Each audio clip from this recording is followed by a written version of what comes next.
한글 킹제임스 성경 공부 카페를 운영하는 운영자 형제입니다. 요한계시록 강해를 시작하게 되었습니다. 이것은 이미 기존에 2013년도부터 했었던 그 요한계시록 문서 강해를 보충하는 음성 강의로서 하게 된 것입니다. 참고로 아시고 바로 본문으로 들어가겠습니다. 요한계시록의 성경에서 차지하는 위치가 무엇인가? 이것이 차지하는 위치와 의의가 무엇인지에 대해서 여러분이 약간 이해를 하고 넘어갈 필요가 있겠습니다. 이 요한계시록의 대략적 소개에 대해서는 이것은 사도 요한이 기록했다는 것, 그리고 AD 90년대 초중반 사이에 그가 그 판모 섬에 유배되었을 때 기록했다. 그리고 그 당시에 도미시안 황제가 로마 황제에 의해서 박해를 받았고 거기에 유배되었던 것은 역사적인 사실입니다. 과거의 어떤 개신교 학자들 중에서는 계시록의 기록 연대를 부정하는 AD 90년대임을 부정하는 경우도 있었는데, 그래서 그 자들이 주장하는 것은 사도 요한이 아닌 어떤 장로 요한이 기록했다라고 주장하면서 그것은 네로 황제 시절에 썼었다라고 말을 하기도 하는 것입니다. 근데 그것은 역사적으로 분명히 사실이 아니고 이 요한계시록이 분명히 사도 요한이 기록해야만 하는 이유가 참고적으로 한 가지 있는데, 주님께서 사도 요한에게 마지막 때의 계시를 보여주겠다고 약속하신 대목이 요한복음 끝부분에 있기 때문에 또 그런 것입니다. 여러분이 그 구절을 알고 가시면 좋을 것 같아서 인용하겠습니다. 요한복음 21장 말씀인데 21장 22절입니다. 요한복음 21장 22절에 이런 말씀이 있습니다. 예수께서 그에게 말씀하시기를, 베드로에게 말씀하시기를, 내가 올 때까지 그를 머물게 하고자 한들 그것이 너와 무슨 상관이냐? 너는 나를 따라오라고 하시니라. 23절에 그리하여 이 말이 형제들에게 퍼지니 그 제자가 죽지 아니하리라는 것이더라. 그러나 예수께서는 그가 죽지 않을 것이라고 말한 것이 아니라 내가 올 때까지 그를 머물게 하고자 한들 그것이 너와 무슨 상관이냐고 한 것이더라. 자, 이거는 이 구절을 사실대로 믿으면은 쉬운 구절이지만은 이거를 상징적으로 은유적으로 해석하려면은 무척 어려운 것입니다. 사실 그대로 받아들인다면은 이것은 사도 요한이 제자 요한이 이 요한계시록을 기록하게 되는데 그 기록 방식이 어떠한가? 그가 과거에서 미래를 보고 기록한 것이 아니다라는 말씀이 되는 것입니다. 사도 요한은 대환란이 벌어지는 그 시대로 가서 대환란을 직접 보고 계시록을 기록했던 것입니다. 그래서 요한계시록은 단순한 묵시록이 아닌 것입니다. 묵시록이라고 할 때는 이것이 그 어떤 환상이다, 꿈 같은 그런 것으로 치부하려는 생각이 있습니다. 그래서 많은 대부분의 개신교 학자들은, 신학자들은 이 계시록을 매우 난해하고 상징적이며 사실 그대로 받아들이면은 뭔가 곤란한 그러한 성경으로 치부하려고 하는 것입니다. 그것이 대체적인 경향입니다. 근데 성경에서는 분명히 이 책은 성경에서 차지하는 위치가 마지막 책일 뿐더러 또한 그 기록 방식 또한 독특하다는 사실을 우리에게 알려주신 것입니다. 다니엘서와 요한계시록은 서로 교리적으로 또 예언적으로 밀접하게 연관되어 있습니다. 그러나 다니엘 자체는 사도 요한처럼 그렇게 미래로 가서 직접 보고 기록하지는 않았었습니다. 그 구약 다니엘과 또 신약의 이 사도 요한의 차이점이, 계시록의 차이점이 그것입니다. 우리는 그런 점을 알고 이 책을 읽어야지 함정에 빠지지 않고, 영적으로 해석하는 그런 함정에 빠지지 않고 계시록을 올바로 해석할 수가 있다 하는 것을 당부드립니다. 그래서 1장 제가 그 당시에 계시록 연재를 1장 1절부터 11절까지를 1편으로 했었기 때문에 뭐 일단 그렇게 가도록 하는데, 분량이 너무 적으면은 좀 더 나갈 수도 있습니다. 그것은 양해를 구하겠고요. 분량이 좀 더 오버된다고 하면은 그러면은 제가 이거를 1편에 실을지 아니면 이 2편 글에다 실을지 제가 감안해서 하겠습니다. 1절부터 읽도록 하겠습니다. 계시록 1장 1절부터 예수 그리스도에 관한 계시라. 이는 하나님께서 반드시 속히 일어날 일들을 그의 종들에게 보이시려고 그에게 주신 것이요 그의 천사를 그의 종 요한에게 보내어 알게 하신 것이니라. 요한은 하나님의 말씀과 예수 그리스도의 증거와 자기가 본 모든 것을 증거하느니라. 이 예언의 말씀을 읽는 자와 듣는 자들과 거기에 기록된 것들을 지키는 자들은 복이 있나니 이는 그 때가 가까움이니라. 1장 1절부터 걸림돌이 하나 나온 것이죠. 이 영어에서 오브 용법이, 수식 용법에 대한 그러한 논란이 있습니다. 예수 그리스도의 계시냐, 예수 그리스도에 관한 계시냐 하는 그러한 작은 논란이 있습니다. 그래서 이 한국 킹제임스 성경 같은 경우에는 예수 그리스도에 관한 계시라고 이게 올바로 번역을 했는데, 다른 성경들 같은 경우에는 잘못 번역한 것들이 매우 많이 있습니다. 틀린 성경들은 대부분 예수 그리스도의 계시라라고 이렇게 번역을 했습니다. 그래서 그 사람들이 말하고 싶어 하는 핵심이 그것입니다. 이것은 예수 그리스도께서 사도 요한을 찾아와서 이 설명해 주시면서 이렇게 보여주신 계시다, 이런 말을 하고 싶은 것이죠. 그러나 우리가 이 계시록에서 발견하는 진리는 예수님이 요한을 찾아오신 것도 맞지만 요한도 예수님을 따라서 이 미래로 가서 봤다는 얘기입니다. 단순히 예수님이 이 판모 섬으로 와서 어떤 그 영적인 계시를 보여주신 정도가 아니라는 얘기입니다. 그래서 여기서부터 교리가 갈라집니다. 이는 하나님께서 반드시 속히 일어날 일들, 속히 어떻게 속히 일어나는가? AD 90년 당시에 90년대 91년에서 96년 그 당시에 재림은 일어나지 않았습니다. 그러나 성경은 이 요한계시록은 이것이 속히 일어난다라고 말씀하셨습니다. 그래서 이 성경에서 신약 시대가 차지하는 위치, 위상이 어떤 것인가? 신약 시대는 직접적으로 그 성경에서 명시되어 있지 않습니다. 이것이 2000년 혹은 1900년이나 2000년 정도 유지된다 하는 뭐 그런 분명한 계시가 없습니다. 그러나 우리가 신약 시대가 약 2000년 정도가 되리라고 추정하는 이유는 성경이 1000년으로 7000년으로 이 인류 역사의 체계를 잡고 있기 때문에 그것이 창세기 1장 1절에서부터 강력한 예표로 등장하고, 또 요한계시록에서 이 1000년이라는 말이 계시록 20장에 가면은 거기서 7번 등장한다. 7번 등장한 게 맞나? 그렇게 등장하는데, 자, 이 1000년을 강조하고 또 1000년이 하루 같고 하루가 1000년 같은이라는 베드로 사도를 통해서 하신 말씀이 또한 있습니다. 그렇기 때문에 우리는 성경이 인류 역사를 약 7000년으로 정해두었다 하는 사실을 알고, 그 중에 6000년이 예수님이 오시기 전까지고, 예수님이 재림하시기 전까지가 6000년이고 재림하신 후부터가 또 1000년인데, 그것을 요한계시록은 그 시기를 6000년의 끝부터를 다루고 있는 것입니다.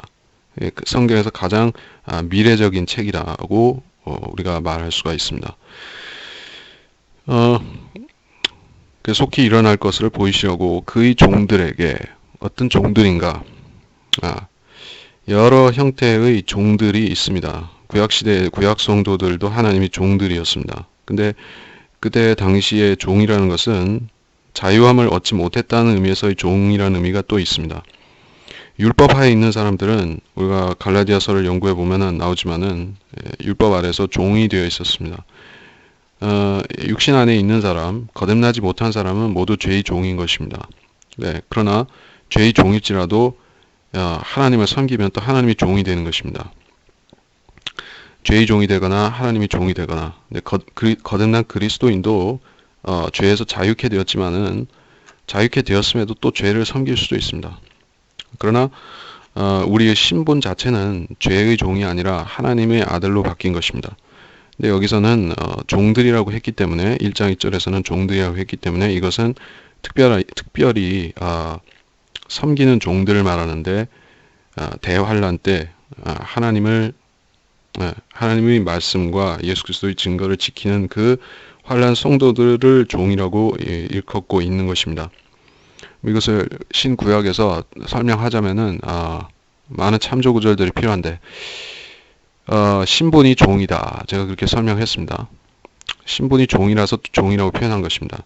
이 시대에 우리 교회 시대에 하나님이 종이라고 말할 때는 통상적으로 하나님이 종이라고 부를 때는 그것을 목사 직분이라고 받아들이는 편입니다. 하나님이 종, 주의 종 이렇게 흔히 부르는 것이죠. 주의 종. 근데 실질적으로 이 시대의 주의 종이라고 하는 것은 특별히 목사를 말하는 것은 절대 아닙니다. 누구든지 진리 말씀을 증거하고 전파하고 또 가르치고 이런 일은 주의 거듭난 그리스도인이라서 하는 것인데 특별히 소임을 받아서 하는 경우가 지역교회 목사가 있다 할지라도 그것이 주의 종이고 그렇게 지역교회 목사가 아닌 사람은 주의 종이 아니다라고 말할 수는 없습니다. 그래서 이 호칭 관계도 잘 정리를 해야 되는 것이요. 이 시대의 주의 종은 목사를 꼭 말하는 것은 아니다라는 것입니다. 근데 환란 시대에는 어떻게 되는가? 주의 종이라고 할 때는 그때 그 14만 4천 명이 유대인 이스라엘 14만 4천 명이 선택받아서 주의 종이 됩니다. 그리고 그들은 전파하는데 그 14만 4천이 전파하는 복음을 듣고 믿는 사람들은 또 주의 종이 됩니다. 우리 시대에는 누구나 주의 종이 될 수 있습니다. 거듭나면 누구든지 성령을 받았으면 주의 종이 되는 것이지만은 대환란 때는 이 14만 4천 명으로부터 복음을 들어서 이 시대 복음이 아닌 왕국 복음, 천국 복음이라는 것을 들어서 그때 주의 종이 되는 것입니다. 우리는 은혜의 복음을 믿어서 자유케 되고 먼저 하나님의 자녀가 되고 또 섬기는 종이 되는 것입니다. 왜? 우리 자유의지로서 또 섬기는 것입니다. 강제적으로 시켜서 우리가 하나님의 종이 되는 것이 아닙니다. 섬기지 않을 수도 있습니다. 예. 자녀의 신분은 얻었지만 섬기지 않을 수도 있어요. 자기 의지에 따라서. 그러나 섬기지 않으면 또 보상도 없는 것이기 때문에 구원은 잃어버리지 않습니다. 예. 근데 여기서 계시록에서 말씀하는 이 주의 종들이 하나님의 종들이라는 것은 제가 이 마태복음 24장 강에서도 여러 번 언급했었는데 그들은 섬기면은 그 끝까지 섬김을 유지해야 되는 책임이 있고 그렇지 않으면은 지옥에 가는 그런 정죄까지 받는 무거운 의미가 있습니다. 자, 그의 종들에게 보이시려고 기본적으로 환란 시대 사람들에게 이 계시를 보여주시기 위한 것이고 우리한테는 교훈으로 주셨습니다. 그리고 그의 천사를 그의 종 요한에게 보내 알게 한 것이라. 그의 천사라고 할 때 여기서 천사는 예수 그리스도를 말하는 것은 아닙니다. 예수 그리스도는 주의 천사가 될 수 있습니다. 그러니까 주님께서 사람의 모습으로 현현하신다, 나타나신다고 할 때 주의 천사는 곧 주로 구약시대에 천사처럼 나타나신 예수 그리스도가 될 수 있지만 여기서는 그 뜻으로 한 말씀은 아니고 실제로 예수 그리스도께서 보내신 어떤 천사를 말하는데 그냥 천사는 아닌 것 같다고 우리가 보는 이유가 이 계시록이 다니엘이 서와 밀접한 관련이 있고 또 특별히 계시록 22장 9절에 보면 이 계시록을 설명하면서 요한을 이끌어 주었던 그 천사가 요한에게 말하기를 계시록 22장 9절에 나는 너희 동료라고 말한 것입니다. 선지자와 종들과 같은 그런 너희 동료라고 한 것입니다. 동료라고 할 때 인간 부리로 볼 수 있다는 것이죠. 사람이 천사가 될 수 있는가? 주님께서 말씀하셨죠. 예, 이 성도가 부활하면 하늘에 있는 천사들 같이 된다. 시집가고 장가가지 않는다라는 말씀을 하셨기 때문에 성도를 천사처럼 된다라고 말할 수 있고 또 천사들이 된다. 그러니까 천사같이 된다는 의미로 이렇게 말할 수 있습니다. 그러니까 여기서 이 계시록을 설명하는 천사도 다니엘일 수도 있다는 것입니다. 그래서 그의 천사가 누구든지 간에 아무튼 천사를 보내서 요한에게 계시록을 알게 하셨습니다. 계시록을 주신 것입니다. 여기서 요한은 분명히 사도 요한을 말씀하고 있다 하는 것이고 2절 요한은 무엇을 증거했는가? 하나님의 말씀과 예수 그리스도의 증거, 자기가 본 것 이것을 말합니다. 계시록은 하나님의 말씀이다. 그리고 계시록은 예수 그리스도에 관한 예수 그리스도의 증거이기도 하고 그리고 요한은 이것들을 실제로 본 것입니다. 성경은 이 계시록은 이 구전으로 듣고 정리한 그런 역사책이 아닌 것이죠. 요한이 직접 본 것이에요. 그러니까 예언이라고 할 때는 일반적으로 과거에 있는 사람이 미래의 역사를 미래에 일어날 사건을 미리 내다보고 쓴다는 것이 하나의 예언이라는 것의 기본 개념입니다. 그것은 비단 성경에만 국한되지 않고 세상에서 일반적으로 말할 때도 예언이라는 것은 과거에서 미래를 내다보는 것이 예언이지 미래에서 미래를 보는 것을 예언이라고 하지는 않습니다. 사람이 타임머신을 타고 미래로 갈 수 없는 이상에는 이런 독특한 예언이라는 것은 존재할 수가 없습니다. 그래서 사람들은 성경이 일반적으로 예언하는 방식이 과거에서 미래를 내다보는 것이기 때문에 그런 전통적인 예언이기 때문에 계시록도 마찬가지로 그러한 과거에서 미래를 보는 범주에다 넣으려고 하는 것입니다. 근데 이 책은 그렇지가 않다. 자기가 본 모든 것이라고 했습니다. 그리고 그것은 요한이 미래를 어떤 상징이나 어떤 꿈으로 본 것이 아니라 실제로 다 본 것입니다. 요한이 미래를 설명하기 위해서 어떤 상징적인 용어를 써야만 했을까? 우리가 물을 수 있습니다. 요한 당시에는 지금 이 시대에 없는 것들이 참으로 이 시대에 있는 것들이 그 요한 당시에는 참으로 거의 없었던 것입니다. 그때 당시에는 기차도 자동차도 비행기도 없고 전기도 없고 전화도 없고 인터넷도 없고 뭐 다 없었습니다. 요한은 그런 것들이 없는 시대에 살았던 요한이 복잡다단한 이 20세기, 21세기에 일어날 일들을 보았다고 하면은 그가 어떤 식으로 이 책을 썼겠는가 하는 의문이 있는 것이에요. 그래서 사람들은 요한계시록에 이해할 수 없는 어떤 놀라운 표현들이 나오면은 그거를 곧장 상징으로 해석해 버리는 것입니다. 요한이 실제로 미래를 보았다 할지라도 사도 요한 자신이 그 미래를 이해할 수 없었기 때문에 어떤 상징을 썼다고 그렇게 주로 생각하는 것입니다. 물론 요한 자신은 이해 못했을 수도 있습니다. 그것을 속속들이 몰랐을 수도 있지만은 성경은 꼭 필요한 말씀들을 기록하게 하신 것이지 어떤 그 불충분한 계시를 주신 것이 절대 아닙니다. 그래서 요한이 이 시대에 대해서 모든 것을 써야 될 필요는 없지만 핵심적인 것들, 일어날 사건들 중에서 이 인류의 미래에 관해서 또 역사의 핵심 포인트에 대해서 반드시 써야 될 말들을 쓴 것이다. 그래서 계시록은 쓸데없는 군더더기 같은 것은 없습니다. 불필요한 상징적인 표현도 없습니다. 전부 다 우리가 문자 그대로 믿어야 되는 말씀들로 가득 차 있는 것입니다. 그렇게 읽을 적에 우리가 이 계시록으로부터 합당하게 그 영적 양식들 또 교훈들을 얻고 교리들을 올바로 정립할 수 있는 것입니다. 자, 그리고 3절로 이 예언의 말씀을 읽는 자와 듣는 자들, 기록된 것들을 지키는 자들 또 세 번 강조를 했습니다. 읽는 자와 지키는 자, 읽는 자와 듣는 자와 지키는 자. 우리도 이 계시록을 읽고 또 듣기도 합니다.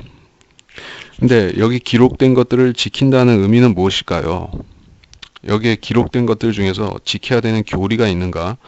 우리는 계시록을 공부하면서 계시록에서 사람들에게, 인간들에게 뭔가 지키라고 하는 말씀이 있으면 거기에 대해서 마크하고 주의해서 봐야 될 것입니다. 계시록에는 단순히 예언만 있는 것이 아니라 지키라고 하는 어떤 말씀, 교리들이 또한 포함되어 있습니다.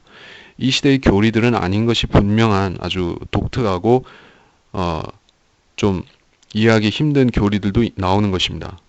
우리는 우리 시대에 이미 익숙해진 개념, 관념들이 있는데 그것은 주로 우리가 은혜 복음에 속한 것들은 우리가 물론 거듭나지 못한 사람들은 이 복음조차도 모르지만은 그래도 어느 정도 들었기 때문에 교회 다닌 사람들은 은혜 복음이 무엇인가, 십자가, 갈보리 십자가가 무엇인가, 예수님이 우리 위해 피를 흘렸었다는 사실이 우리한테 어떻게 작용하는 것인가 뭐 하는 그런 기초 개념들은 갖고 있습니다.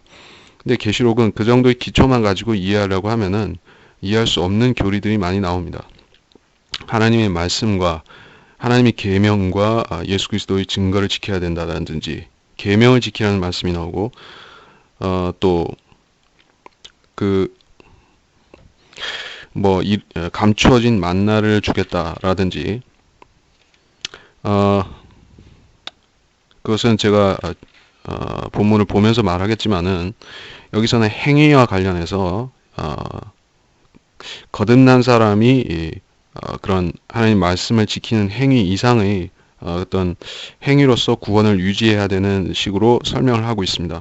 계시록에 그런 것들이 나오기 때문에 우리가 환란 시대의 교리가 무엇인지를 보면서 우리 시대와 어떻게 다른지 그런 걸 알고 넘어가야 됩니다. 그래서 그것을 지키는 자들은 직접적으로는 환란 시대에 속한 사람들에게 지키라고 하는 것입니다. 이 계시록을 지키라고 하는 대상이 그것입니다. 그때가 가까움이라 또 한번 강조하고 계십니다. 4절에 요한은 아시아에 있는 7교회에 편지하노니 지금도 계시고 전에도 계셨고 앞으로 오실 분과 그의 보좌 앞에 있는 7 영과 신실한 증인이시며 죽은 자들 가운데서 첫째로 나시고 땅의 왕들의 통치자이신 예수 그리스도로부터 은혜와 평강이 너희에게 있을지어다. 우리를 사랑하시어 자신의 피로 우리의 죄들에서 우리를 씻기시고 하나님 그의 아버지를 위하여 우리를 왕들과 제사장들로 삼으신 그분께 영광과 권세가 영원 무궁토록 있을지어다. 아멘. 보라, 그가 구름들과 함께 오시리니 모든 눈이 그를 볼 것이며 그를 찌른 자들도 볼 것이요 또한 땅의 모든 족속이 그로 인하여 애곡하리라. 그대로 되리로다. 아멘. 자, 4절에 요한계시록의 수신인처가 어디인가를 먼저 말씀하고 있는데 7교회이고 그것은 아시아에 있는 7교회입니다. 이 그 7교회로 언급된 이 지방 도시나 지방 이름들 에베소, 스마나, 퍼가모, 두아티라, 사데, 필라델피아, 라오디케아 이러한 지명들은 그 초대교회 당시에 사도 바울 때로부터 요한이 생애 끝까지 이르기까지 그 초대교회 AD 100년경까지 그 초대교회가 있었던 지명들입니다. 그것은 주로 지금의 터키 지방의 소아시아에 위치해 있고 거기에 그 언급된 뭐 가령 에베소 교회라고 하면은 그 에베소의 교회 하나가 있었던 것은 아닙니다. 에베소 지역에 많은 지역 교회들이 세워졌겠죠. 사도 바울 당시에 그 전도 여행을 통해서 에베소의 교회가 개척이 되었고 거기서 수십 년이 또 지나서 AD 90년대가 되었으니까 그때 교회가 많이 늘어났었겠죠. 뭐 몇 개가 될 수도 있고 수십 개가 될 수도 있는 것이에요. 뭐 수십 개는 아닐 수도 있지만 그렇게 늘어났을 것입니다. 그러니까 이 계시록을 해석하는 사람들이 잘못 착각하는 경향이 바로 또 여기에 있는 것입니다. 에베소 교회에 보내었다 할 때 에베소에 있는 특정 교회에 보낸 것으로 해석할 수 있습니까? 그렇게 해석하기가 힘들죠. 에베소에 있는 어떤 교회에 보내는 것인가 그런 말이 없습니다. 그리고 그 사람들은 해석할 때 이 에베소 교회의 천사를 에베소 교회의 지역교회 목사로 담임 목사로 또 해석하는 것입니다. 예, 거기서부터 완전히 이 첫 단추가 어긋나 버린 것입니다. 물론 역사적으로 말하자면은 실제 거기에 위치한 어떤 지역교회에 대해서 보내졌을 수도 있습니다. 보내졌을 수도 있고, 그걸 부인하는 것은 아닌데, 거기에 오로지 전념해서 그 해석으로 끝내버린다고 하면은 그 지역교회에 보내고 소아시아 지역교회에 보냄으로써 거기서 그들에게 주어진 편지로서 그들에게 주어진 일종의 편지로서 끝나버린다면은 계시록이 별로 이 시대에 적용할 가치가 별로 없어지는 것입니다. 왜냐하면은 그 당시에 AD 90년대의 그 역사적 맥락에 대부분 적용되는 그런 내용들로 해석이 되기 때문입니다. 그렇게 해서는 안 되고 이 에베소 교회에게 보낸다, 일곱 교회에 보낸다 하는 말씀은 모든 시대의 모든 교회라는 의미도 됩니다. 왜냐하면은 이 일곱 교회가 우리 약 2000년의 흐른 이 교회사를 일곱 등분한 그러한 시기를 말씀하는 것이기 때문에 모든 교회가 될 수 있습니다. 이 시대 전체에 해당하는데 그런 의미로 해석한다면은 우리한테 우리 시대의 영적 교훈으로 주신 말씀이다라고 받아들일 수 있습니다. 근데 여기서는 교훈이 아니라 교리를 말하자고 하면은 이것은 소아시아 이거를 우리가 지금 이해하기는 힘들지만 앞으로 소아시아 지역에 또한 어떤 환란 시대의 성도들이 있을 것입니다. 소아시아 지역이 될 것입니다. 그리고 거기에 생겨난 그러한 환란 때의 지역 모임들 교회죠. 지금 우리 신약 교회가 아닌 그 환란 시대의 교회죠. 거기에 보내진 그러한 편지 형식일 수도 있다는 것입니다. 아직 그 시대가 환란 시대가 아직 오지 않았으니까는 우리는 그거에 대해서 잘 알지 못합니다. 그러나 그렇게도 분명히 해석할 수 있다는 것입니다. 자, 그렇고 지금도 계시고 전에도 계셨고 앞으로 오실 분 또 세 번을 강조합니다. 이 세 번을 강조할 때는 항상 하나님의 신성, 삼위일체를 강조하는 의미가 있습니다. 지금 계시고 전에도 계셨고 지금 어떤 모습으로 어떻게 계신가? 예수 그리스도는 지금 하늘에 계시죠. 우리가 하늘이라고 말할 때는 그것은 셋째 하늘입니다. 셋째 하늘이고 거기에 무엇을 하고 계신가 하면은 대제사장 직분을 갖고 계시다는 것이 히브리서의 교리입니다. 그리고 거기서 하시는 일은 통치하시는 일이 아닙니다. 하나님 보좌 우편에 앉으셨지만은 지금 통치하시는 것이 아니라 성도들을 위해 중보를 하고 계십니다. 그것이 대제사장의 사역입니다. 그래서 지금도 계시고 셋째 하늘에 대제사장으로 앉아 계시며 전에도 계셨고 전에는 언제 계셨는가? 물론 예수 그리스도 그분 자체는 말씀 하나님으로서 영원 전부터 하나님과 함께 하나님이셨지만 전에도 계셨고 할 때 그분이 이 땅에 오셔서 하신 일을 우리가 생각해 보면 그분은 선지자로 이스라엘의 유대 땅의 한 선지자로 오셨던 것입니다. 선지자로서 33년 생애를 3년 반 동안 사역을 펼치시면서 죽으신 것이에요. 인류의 속죄양이 되셔서 죽으신 것이고 그리고 앞으로 오실이라고 할 때는 그것은 바로 통치자, 왕으로 오신다는 의미가 있습니다. 그래서 예수 그리스도의 직분과 위치는 세 부분으로 분명히 나뉘고 있다는 것입니다. 그의 보좌 앞에 있는 일곱 영이 무엇인가? 성령을 말합니다. 성령을 말하는데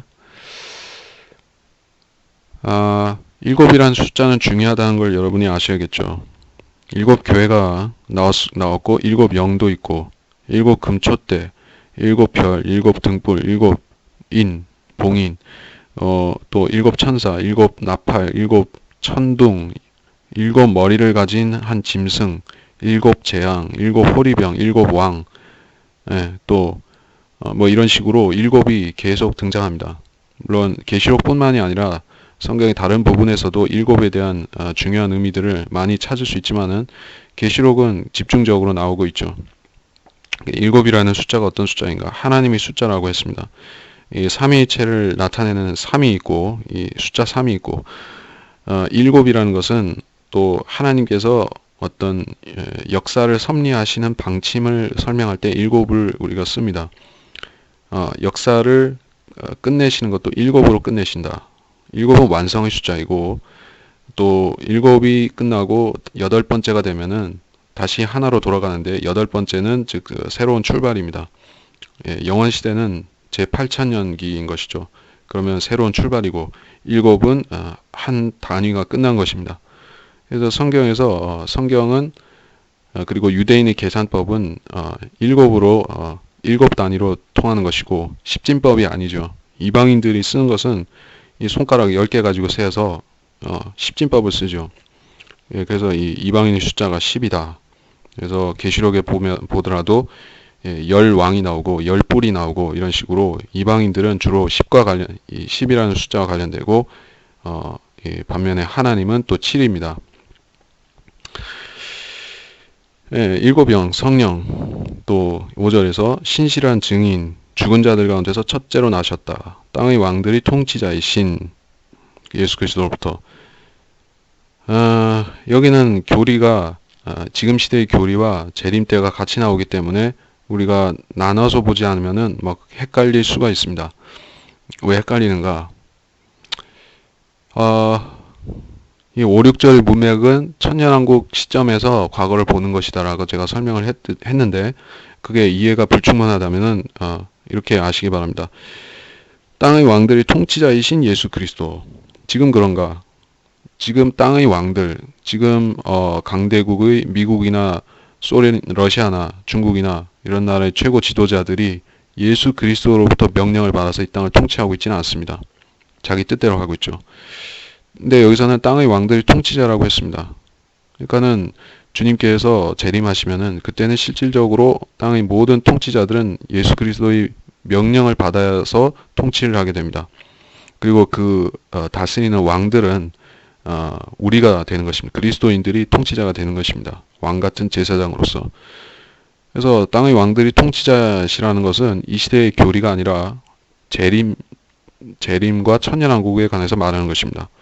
근데 여기서는 땅의 왕들이 통치자이신이라고 현재형으로 말하고 있죠. 그러니까 이 시대는 아닌데 여기서 현재형으로 말하고 있으므로 이것은 계시록이 미래를 시점으로 해서 과거를 내다보는 이런 서술을 하고 있다는 것을 알게 되는 것입니다. 그래서 그러한 통치자이신 예수 그리스도 그분으로부터 은혜와 평강이 있을지어다. 은혜와 평강이 너희에게 있을지어다. 이 말씀이 우리한테도 은혜와 평강, 위로가 되고 우리 시대에 사는 이 그리스도인들도 위로가 되고 특별히 환란 시대에 엄청난 고난을 받는 유대인들에게도 그 GC들에게도 엄청난 위안이 되는 것입니다. 그들은 그 환란을 통과해야지 이 예수 그리스도를 만날 수가 있습니다. 우리는 환란을 통과하지 않더라도 예수 그리스도를 만날 수 있습니다. 또 이미 우리가 영 안에서 만난 것입니다. 우리를 사랑하시어 자신의 피로 우리 죄들에서 우리를 씻기시고 이거는 불변의 진리, 즉 그 신약 시대에도 불변의 진리, 천년왕국 때도 불변의 진리, 영원히 통하는 진리인 것입니다. 대환란 때도 죄인들은 예수 그리스도를 구주로 믿어서 구원을 받습니다. 구주로 믿는다는 것은 똑같은데 그 보혈이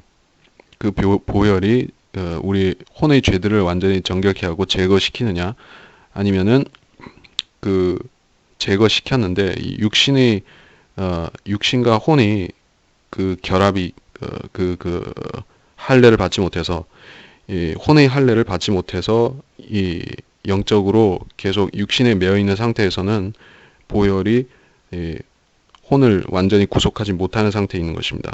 그래서 끝까지 견디라는 말이 그래서 있는 것이고 여기서 우리의 죄들에서 우리를 씻기시고 우리한테도 교리적으로 그러하고 환난 성도들에게도 마찬가지입니다.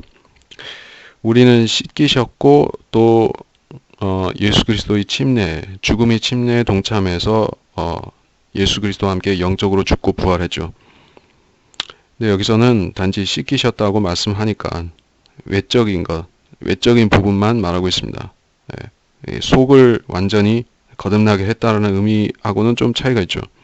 굳이 교리적으로 나눈다고 하면은 자신이 피로 우리 죄들에서 우리를 씻기시고 우리는 씻김 받았을 뿐만 아니라 그로써 완전히 성령의 인침을 받아서 다시는 멸망하지 않게 된 것입니다.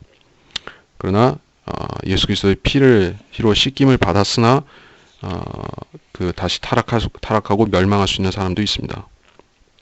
그래서 예수 그리스도의 피를 모독하는 사람들, 환난 때 예수 그리스도를 믿었다가 다시 조롱하고 모독하면은 어떻게 되는가? 히브리서 6장 6절에 말씀이 있습니다. 히브리서 6장 6절에 6장 5절부터 6절에 하나님의 선한 말씀과 오는 세상의 능력을 맛본 자들이 만약 떨어져 나간다면 다시 새롭게 하여 회개시킬 수 없나니 이는 그들이 스스로 하나님의 아들을 다시 십자가에 못 박아 공개적으로 조롱함이라. 자, 씻김을 받았으나 다시 타락할 수도 있습니다. 이 시대가 아니라 환난 때는 거듭남은 없기 때문에 다시 타락할 수 있습니다. 그러면 무효가 되는 것이죠. 네, 여기서는 끝까지 견디고 환난을 통과한 사람들은 마침내 성도가 되는 것입니다. 성도로서 인정을 받는 것입니다. 6절부터 네, 하나님 그의 아버지를 위해 우리를 왕들과 제사장들로 삼으신 그리스도인한테 적용되고 환난 성도한테 또 이중으로 적용됩니다. 그분께 영광과 권세가 영원 무궁토록 있을지어다. 아멘. 예수 그리스도의 왕국, 통치권은 영원 무궁토록 가는 것입니다. 천년왕국이라고 할 때 그것은 단순히 천년을 지속하고 끝난 다음에 왕국이 폐기가 되고 없어지는 것이 아닙니다. 예수 그리스도의 통치권은 영원 무궁토록 계속된다라고 다니엘서에서 말씀하는 구절이 있습니다. 내가 지금 찾아보진 않겠고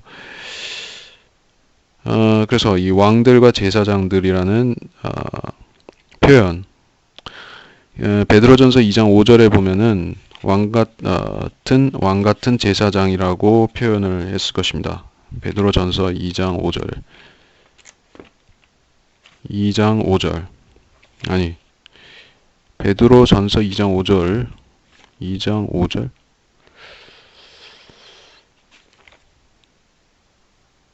여기선 그 구절이 아닌데 러커만 주석 성경에는 왕 같은 제사장의 구절을 연결시키는 게 2장 5절이 아니라 2장 9절인데 잘못 연결시켰나? 2장 9절입니다. 베드로전서 2장 9절에 그러나 너희는 선택받은 세대여 왕 같은 제사장이며 거룩한 민족이요 독특한 백성이니 여기서는 왕 같은 제사장이라고 했습니다. 그리스도인의 신분은 왕 같은 제사장입니다. 근데 여기서 6절에서 왕들과 제사장이라고 할 때 이 표현은 어떤 것인가? 계시록 5장 10절을 또 같이 보면은 이중으로 확인할 수 있죠. 계시록 5장 10절 또 여기는 우리 하나님 앞에 우리를 왕들과 제사장들로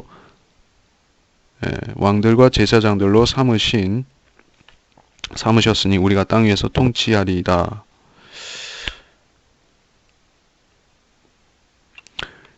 이 성도들이 휴거된 그리스도인일 수 있습니다. 네, 여기서는 환란이 시작하자마자 이 사람들이 등장해서 왕들과 제사장들로 삼으셨으니 라고 말하기 때문에 우리를 말할 수가 있습니다.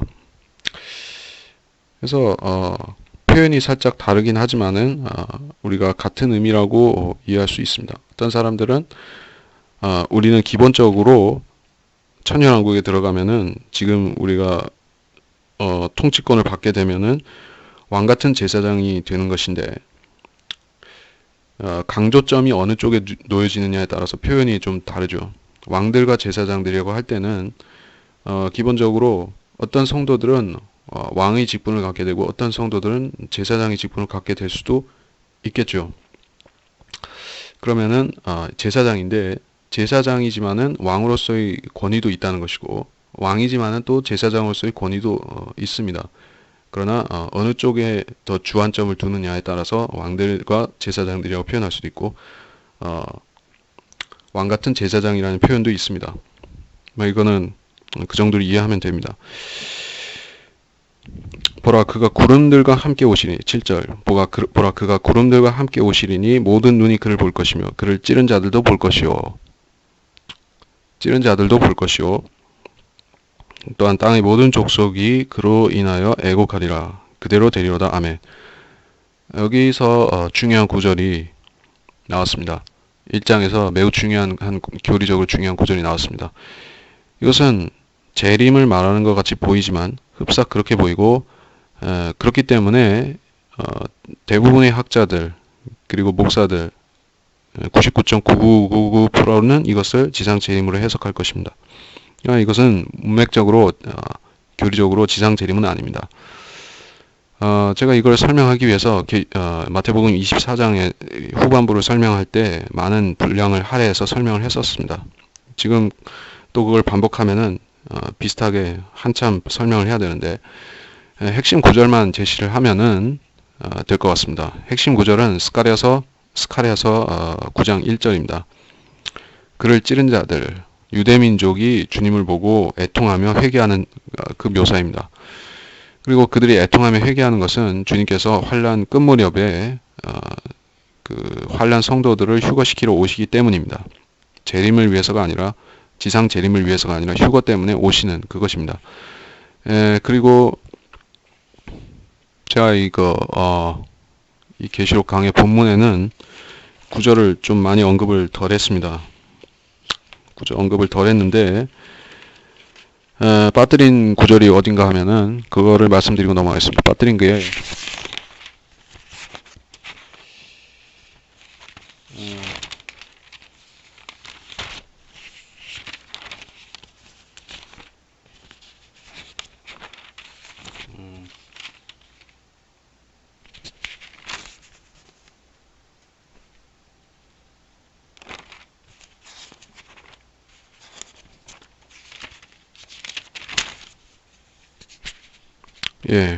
한참 찾아내요. 계시록 14장입니다.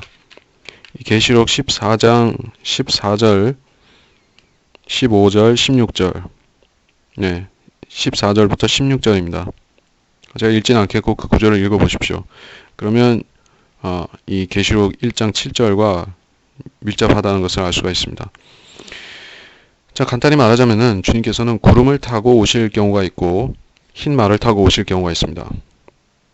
이것을 이 두 재림의 그러니까 이 두 나타나심의 광경을 하나로 일치시키고자 하면은 어떤 상징적인 해석이나 어떤 인위적인 부분이 가미가 되어야만 됩니다. 가령 흰 말에다가 구름을 조화시키기 위해서는 흰 말을 구름으로 해석한다든지 이런 방식이 나올 수가 있고 또 저는 그런 그 외에 좀 합리주의적인 과학적인 해석을 하는 사람도 봤습니다. 주님께서 저 셋째 하늘에서 이 땅으로 오실 때 엄청나게 초음속 이상의 어떤 엄청난 속도로 오시기 때문에 이 대기권을 돌파할 때 어떤 수증기가 발생해서 그런 구름처럼 보인다라고 주장한 것도 봤는데 그것은 성경적인 해석은 아니고 어떤 나름 어떤 합리적인 방법을 강구한 것인데 성경적인 해석은 아닙니다. 구름은 구름인 것이에요. 주님께서 구름을 타고 올라가셨죠. 어디서? 사도행전 1장에 보면 구름을 타고 승천을 하셨습니다. 그리고 그때 그 구름은 실제로 구름처럼 보이는 구름이었지 어떤 수증기가 초음속을 돌파하는 수증기 같은 게 아닙니다. 그때 실제 사도행전 1장에서 올리브산 승천하실 때는 초음속으로 팍 하고 사라진 것도 아니었습니다.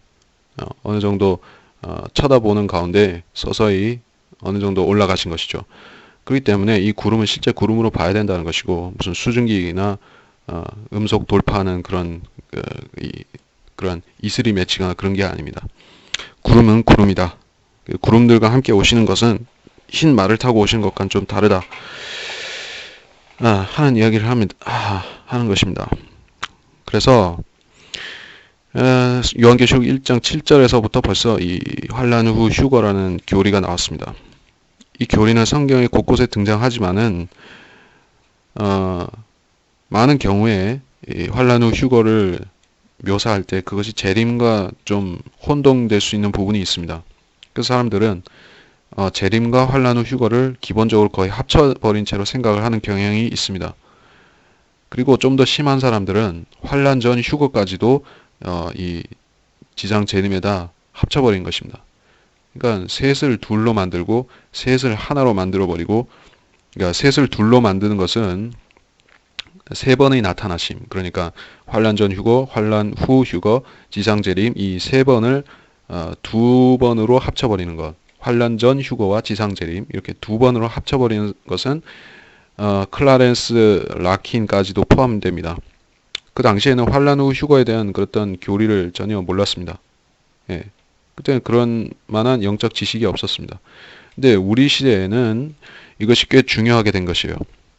왜냐하면은 거짓 교리들이 우리 시대 끝에 환란 전 휴거가 있게 되리라는 이 기본적인 교리를 부인하는 많은 거짓 교사들이 등장했는데, 그 사람들은 바로 이런 모호한 부분, 세 번인지 두 번인지 아니면 한 번인지 이런 거를 파고들어서 자기 나름의 사사로운 교리들을 가르치기 시작한 것입니다.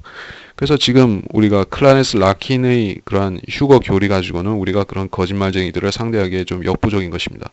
그렇기 때문에 우리 시대는 이 환란 후 휴거 교리까지도 우리가 당면한 그런 휴거는 아닐지라도 연구해야 하는 까닭이 있는 것이니, 즉 우리가 받게 될 환란 전 휴거와 그 후에 있을 상황들을 혼동하지 않기 위해서, 그리고 혼동시켜서 우리를 행위권으로 몰아붙이려고 하는 사람들을 경계하기 위해서 우리가 이 교리를 깊이 연구해야만 된다 하는 것을 말합니다.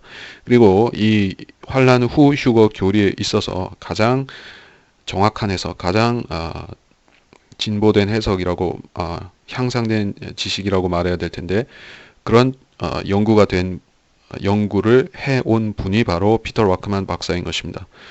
그래서 제가 인용한 것은 대부분 피터 와크만 박사의 그런 참조 구절 같은 것을 제가 인용을 합니다. 와크만 박사는 이 교리에 있어서 대부분 참조 구절들을 밝혀냈습니다. 그리고 그거를 이해할 때 우리가 받게 될 이 시대 끝의 휴거에 대해서 어떤 혼란이 없는 것입니다. 모든 그리스도인이 휴거를 받을 뿐더러, 거듭난 사람은 모두 휴거를 받을 뿐더러 환란 시대의 사람들도 또 그들의 휴거가 있다는 사실을 알게 되기 때문에 어떤 불공평하다, 이 시대에만 휴거가 있기 때문에 그것은 너무 과한 것이다, 환란 성도들과 균형을 맞춰야 되는데 왜 우리만 그렇게 특혜를 받느냐라고 그렇게 주장할지라도 우리는 반박할 수가 있는 것입니다. 환란 시대의 성도들도 엄청난 시련과 순교와 이 목배임으로 순교당한 것과 그런 것을 당하지만은 그들에게도 이 약속과 소망이 있어서 그들은 보상을 받는 것입니다. 그것이 바로 환란 성도의 휴거인 것이고, 그것을 통해서 그들은 또한 하늘에서 그때 있을 혼인잔치, 혼인식의 게스트로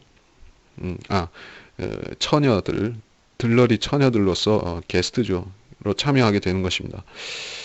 이 사실을 알면은 하나님께서 어느 시대 누구한테 편파적으로 역사하시고 다른 시대에는 은혜를 덜 주시고 이런 말을 할 수가 없습니다. 자, 땅의 모든 족속이 그로 인해 애곡하리라. 왜 애곡할까요? 주님께서 심판하러 오셨으니까 애곡하는 것인가? 단순히 그 의미가 아니라 제가 스가랴 12장 스가랴 9장 1절이라고 아까 말씀드렸는데 한번 보고 넘어가는 것이 좋겠습니다. 시간이 많이 걸리지 않으니까 스가랴 9장 1절 지금 보고 넘어가겠습니다.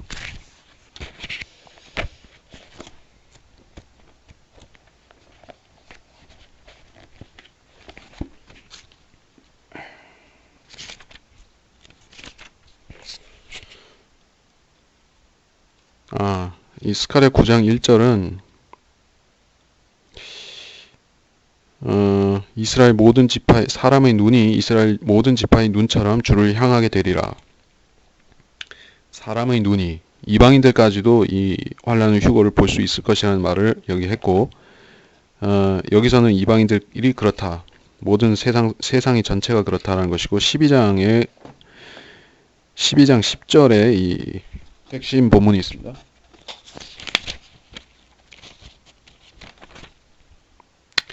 12장 10절에 보면은 또 내가 다윗의 집과 예루살렘 거민들 위에 은혜와 강구의 영을 부어주리라. 그러면 그들은 그들이 찔렀던 나를 쳐다볼 것이며 그들이 그를 위해 애통하리니 마치 어떤 사람이 자기 외아들을 위해 애통함과 같이 할 것이요 그들이 그를 위하여 비통에 잠기리니 마치 어떤 사람이 자기 처자들을 위하여 비통에 잠기듯 하리라.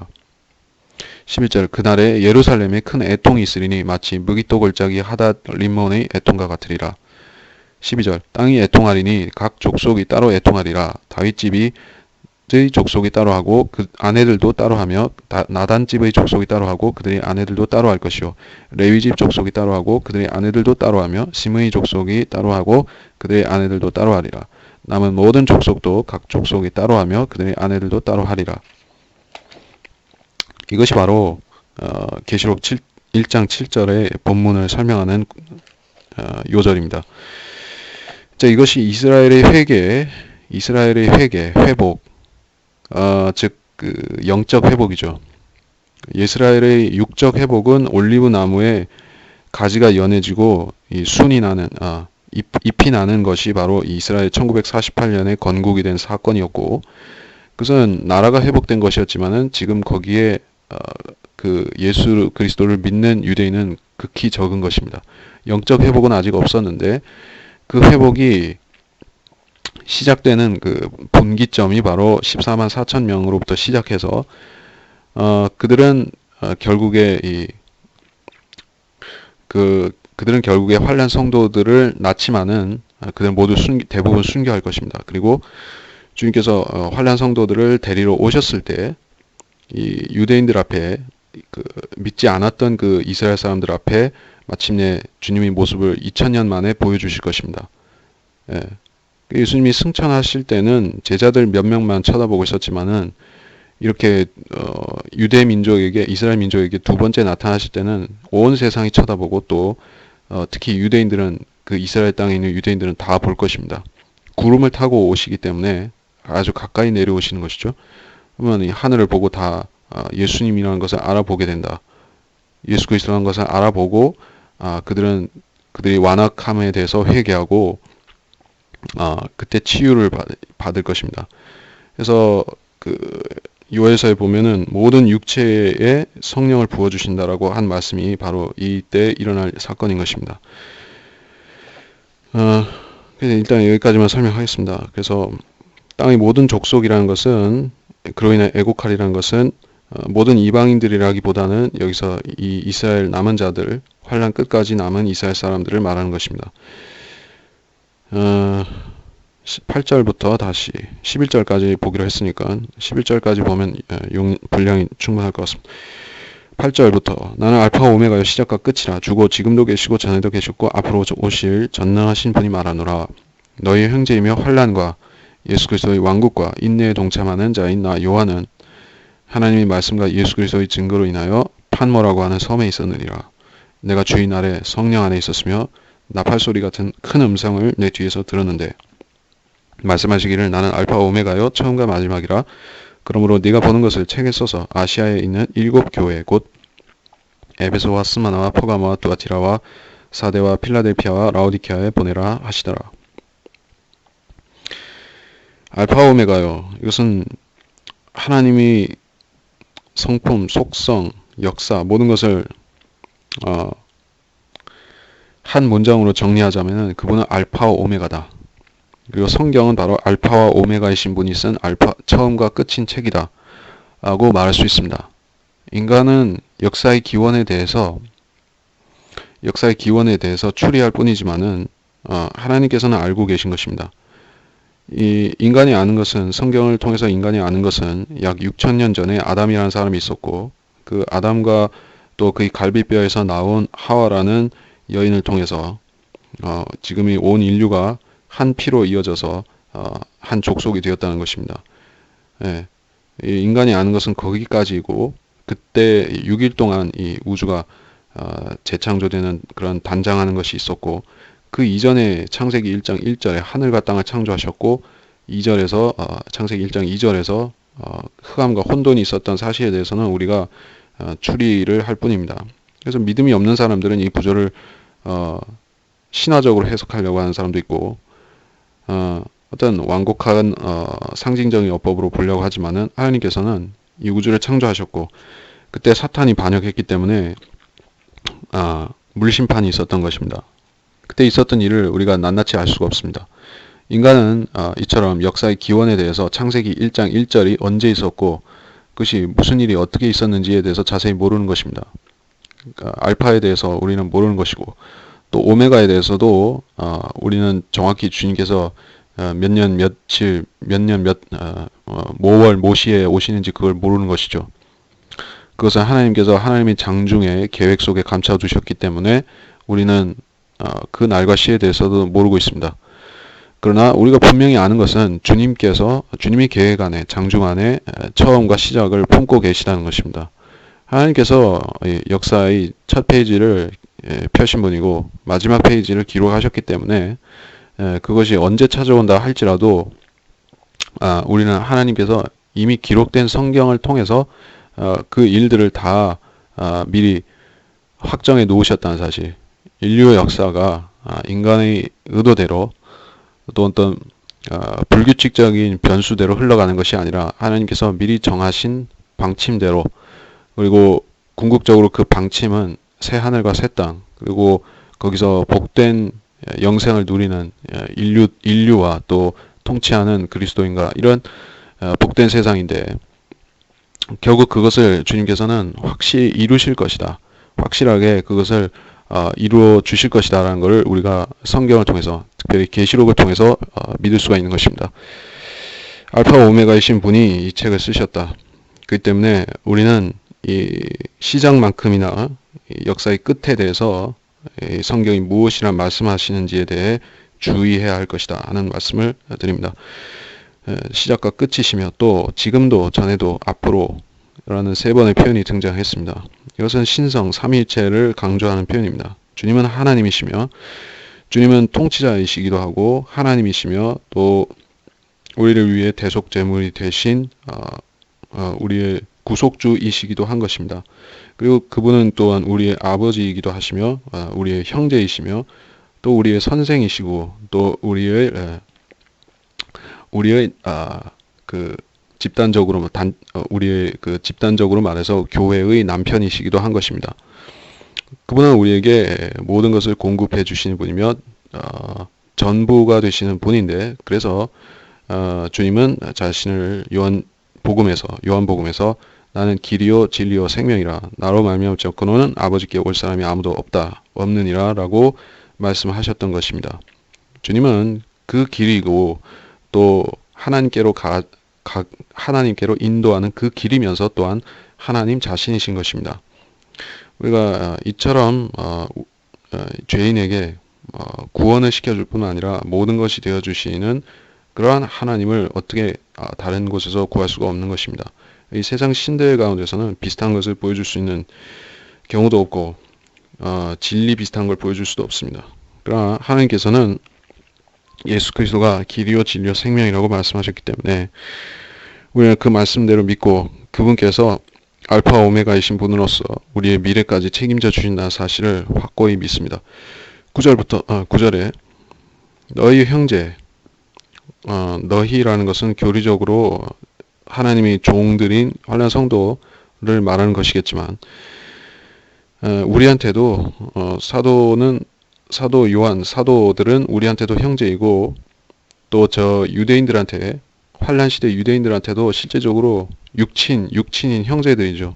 혈족 형제들이죠. 유대인이니까 그런 의미가 있습니다. 그래서 너희 형제이며 유대인들의 형제이고 우리 그리스도인의 형제인 사도 환난과 예수 그리스도의 왕국. 여기서 환난이라는 것은 대환난이 아닙니다. 대환난이라고 할 때는 그레이트가 붙어서 그레이트 트리블레이션이 환난이고 그냥 트리블레이션은 그리스도인이 겪는 박해나 고난 이런 것을 말합니다. 작은 박해, 큰 박해, 뭐 로마 시대에 있었던 박해들, 암흑 시대에 있었던 박해들 그런 환난들이 있습니다. 그러나 그것은 대환난은 아니었습니다. 대환난을 예표하는 경우가 될 수 있어도 그것은 환난이고 대환난은 따로 있는 것입니다. 그래서 사도 요한은 많은 환난들을 거쳤었고 도미시안 황제에게서 엄청난 시련을 겪었었던 것입니다. 기름 가마솥에 던져졌던 그런 고난 환란도 이겨낸 사도였습니다. 그리고 예수 그리스도의 왕국과 인내에 동참하는 그리스도인들은 이 두 가지를 유념해야 되는 것이죠. 우리하고 하나님이 예수 그리스도의 왕국하고 어떻게 상관이 되는가? 그냥 생각해 보면 우리는 예수 그리스도의 몸이죠. 지체입니다. 지체이기 때문에 예수 그리스도가 이 땅에 오셔서 통치하시면 우리도 통치하게 됩니다. 통치를 못할 수도 있다는 것이 이 문화 비유에서 말씀하는 교리인데, 통치를 못하면은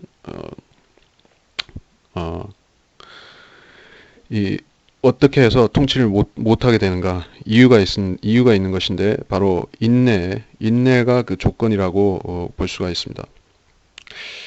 그러니까 믿음이 있고 또 인내가 있습니다. 그리스도인이 이 현 세상을 살아감에 있어서 중요한 것은 두 가지가 있습니다. 인내라는 것은 뭐 칼빈주의에서 가르치는 그러한 견인과는 개념이 사뭇 다른 것이죠. 물론 어떤 참는다, 견딘다 하는 의미가 여기에 있습니다.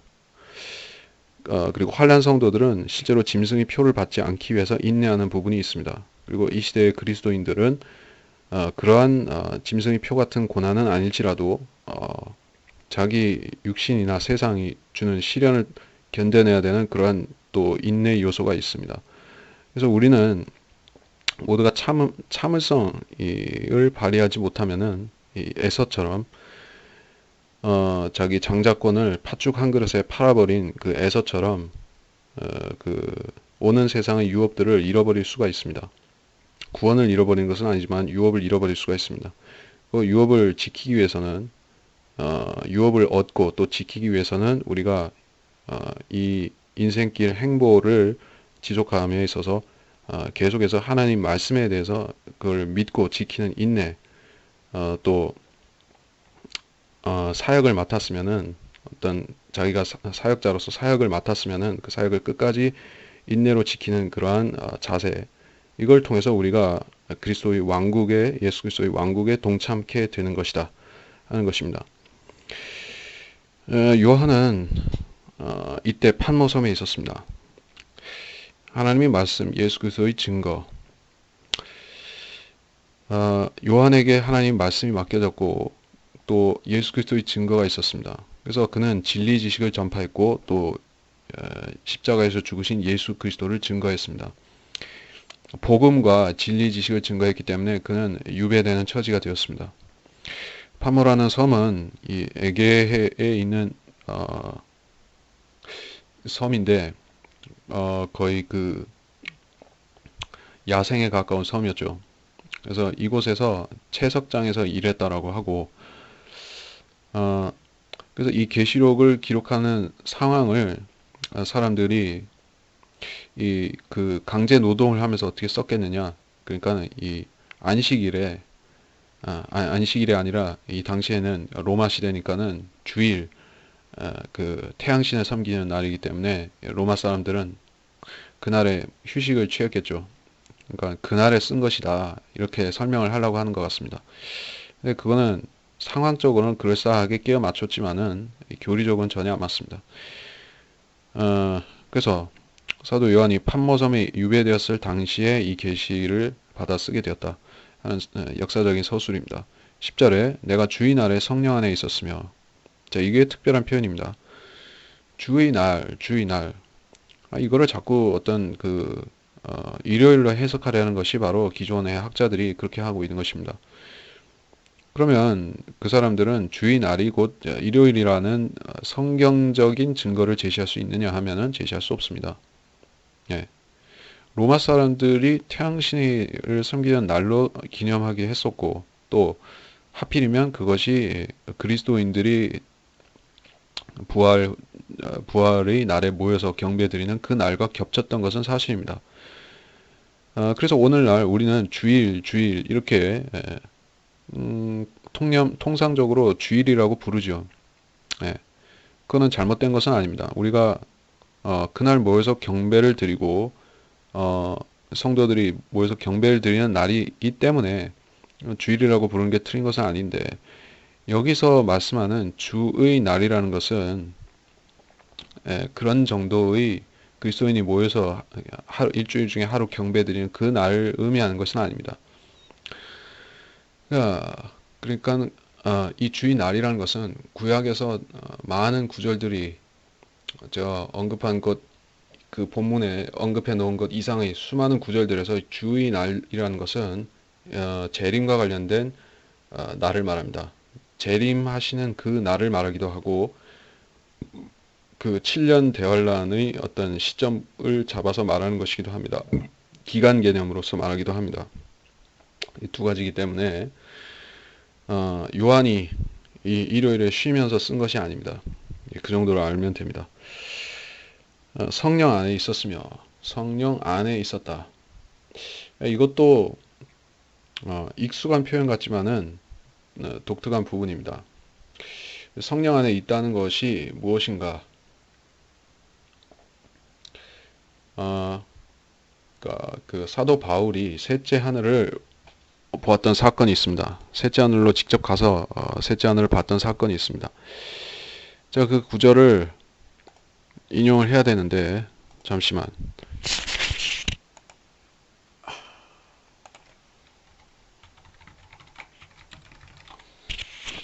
자, 셋째 하늘이라는 표현이 성경에 한 번 등장하는데 고린도 후서 12장 2절입니다.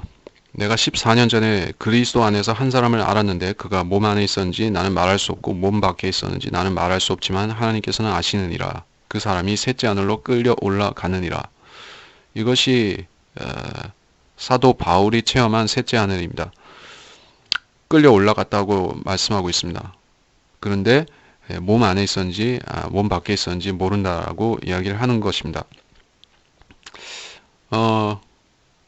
바울이 그때 죽은 것처럼 되어 있었죠. 예. 그런 상태에서 돌에 맞아서 죽었기 때문에 죽은 상태 비슷하게 놓여져 있었기 때문에 그의 혼이 갔던 것이 아닌가 이렇게 생각하지만 바울이 체험하기로서는 그것이 몸 안에 있는 것처럼 느껴졌었다는 이야기를 하는 것이죠. 바울의 경우는 그랬지만은 여기서 사도 요한 같은 경우에는 우리가 확실히는 알 수가 없습니다. 성령 안에 있었다는 것, 성령 안에 있었다는 이 표현은 그 성령께서 그를 데리고 그의 혼이나 아니면은 이 혼과 몸을 같이 데리고 가서 기록하게 하셨다는 의미가 되는 것입니다.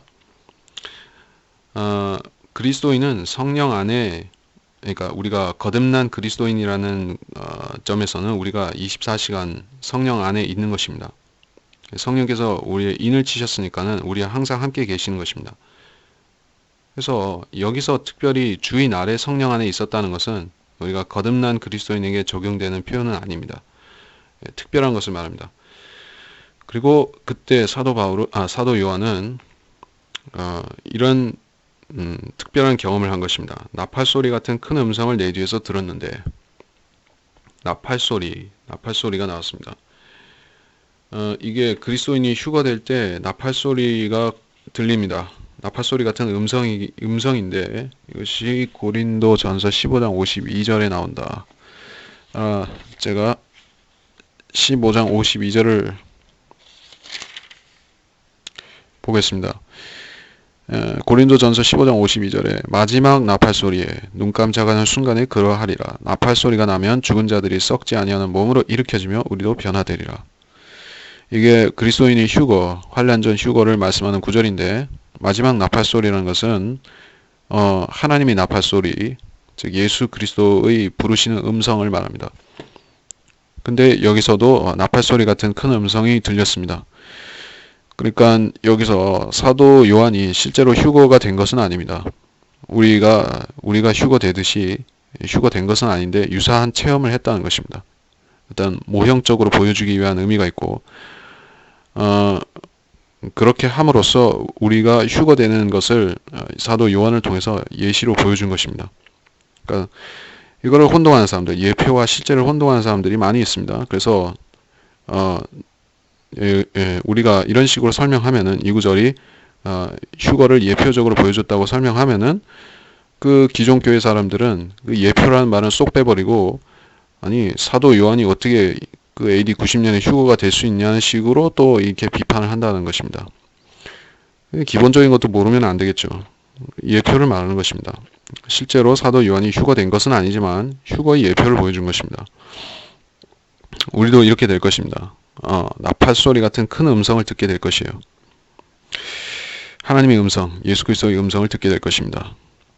11절에 나는 알파와 오메가요 처음과 마지막이라. 그러므로 네가 보는 것을 책에 써서 아시아에 있는 7교회, 이 7교회 이름들이 거명됩니다. 에베소, 스모나, 퍼가모, 두아티라, 사데, 필라델피아, 라오디케아. 이 7교회는 뭐 이름들을 제가 설명을 본문에 본문에 했습니다. 그러니까 여러분이 보시면은 에베소 교회 그 시대의 특색이 이러했다. 온전히 목적되었다. 온전히 목적되었다는 것은 헌신되었다는 뜻이죠. 그 시대에 교리에 있어서 헌신되어 있었고 진리에 있어서 완전히 헌신되어 있었고 비진리를 절대 수용하지 않았습니다. 그런데 사랑이 부족했습니다. 그리고 스머나라는 이 교회는 몰약의 의미인데 몰약이라는 것은 죽은 사람한테 이 죽은 사람 매장할 때 넣는 것이 몰약이죠. 그때 수많은 순교하는 성도들이 있었습니다. 로마 제국 시대에 주요 박해들이 있었고 그러다가 박해 시대가 지나서 퍼가모 시대가 됐습니다. 퍼가모는 숱한 결혼이다, 많은 결혼이다 하는 것인데 이때 이 황제에 의해서 지배받는 그런 로마 카톨릭이 출현한 것입니다. 그래서 이 교회는 참된 교회가 아닌 것이 되었습니다. 이미 하나님을 말씀을 버리고 세상과 결혼한 교회들이 되었습니다. 이것이 퍼가모. 그리고 두아티라는 의미가 고통의 향기다. 두아티라 시대에 그 남아있던 지하 교회들이 엄청난 박해를 로마 제국을 이어받은 그 로마 카톨릭으로부터 받았습니다. 그리고 그 시대가 지나서 AD 1000년부터 1500년까지가 4대입니다. 이것은 또 불다라는 뜻입니다. 이 시대에도 어떤 엄청난 순교가 있었던 것이요. 두아티라와 4대 엄청난 순교가 있었습니다. 그리고 필라델피아 시대에 가서는 형제사랑이 뜻인데 이 시대에 찬송가들이 주로 작곡되었죠. 복음이 땅끝까지 거의 전파되었습니다. 우리 시대가 아니라 이 필라델피아 시대의 땅끝까지 전파가 되었습니다. 그리고 라오디케아 시민의 권리란 뜻입니다. 라오스는 시민이고 케이아는 권리라는 뜻입니다. 결합된 말인데 이 시대를 요약하는 말이 바로 이 인권, 시민의 권리, 그러한 보통 투표, 그러니까 성인 남녀에게 모든 남녀에게 투표권이 주어진 시대가 되었습니다. 이런 것은 19세기까지는 상상하기가 어려웠습니다. 18세기, 19세기까지는 부르주아들, 그러니까는 지식과 교양이 있는 사람들, 재산이 있는 사람들한테만 투표권이 주어졌고 여자들한테는 더더군다나 없었습니다. 그러다가 갑자기 20세기에 와서 엄청나게 인권 문제가 대두된 것이고 여성의 인권, 뭐 소수 민족의 인권, 흑인의 인권, 뭐 이런 식으로 계속해서 권리가 주장된 것입니다. 그러면서 교회 안에도 마찬가지로 인권이라는 것이 스며들어 왔습니다. 그래서 가장 대표적인 것이 원래 교회는 이 보이는 머리가 지역교회 보이는 머리가 목회자인 것이죠. 목회자가 예수 그리스도로부터